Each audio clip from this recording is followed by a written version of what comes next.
فريق الأهلي في كأس العالم للأندية هو الراعي الرسمي للجلطات لجماهيره، الفريق الوحيد في كأس العالم للأندية اللي بيلعب كأنه بيلعب في استاد القاهرة، مش بيلعب في أمريكا تماما. معاه جماهيره اللي هم معاه في كل حتة على كوكب الأرض. مقدم مباراة تاريخية، وجات له الفرصة ان هو يكسب بسكور تاريخي قصاد فريق كسب دوري ابطال اوروبا قبل كده الا وهو بورتو، ومع ذلك معرفش يكسب المباراة واهدر 4 اهداف محققة، ويمكن اكتر، ممكن نتكلم في 6 او 7 اهداف كمان. ومع ذلك الاهلي استمر في تضييع الفرص. بن شرقي ضيع، جريديشار ضيع، لعيبه كتيره ضيعت، حتى زيزو حتى تريزيجيه كله عمال يضيع قصاد بورتو المستهلك جدا جدا جدا دفاعيا.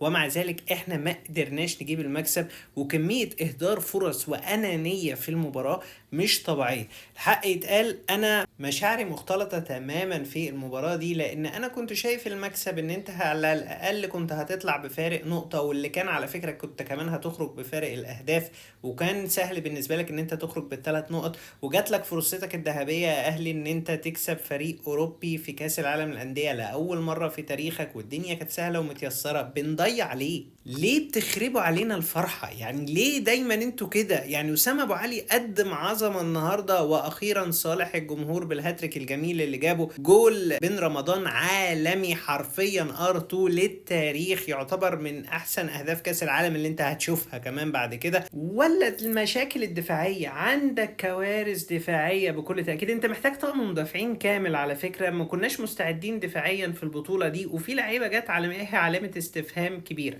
اولهم حمدي فتحي اللي المفروض يرجع للدوري القطري ومش عايزين نشوفه تاني لانه الصراحه مستواه قل جدا. تريزيجيه من ساعه ضربه الجزاء بقى مغيب. ديانج ليه ما لعبش من اول البطوله. خط وسط مدافع اسطوري.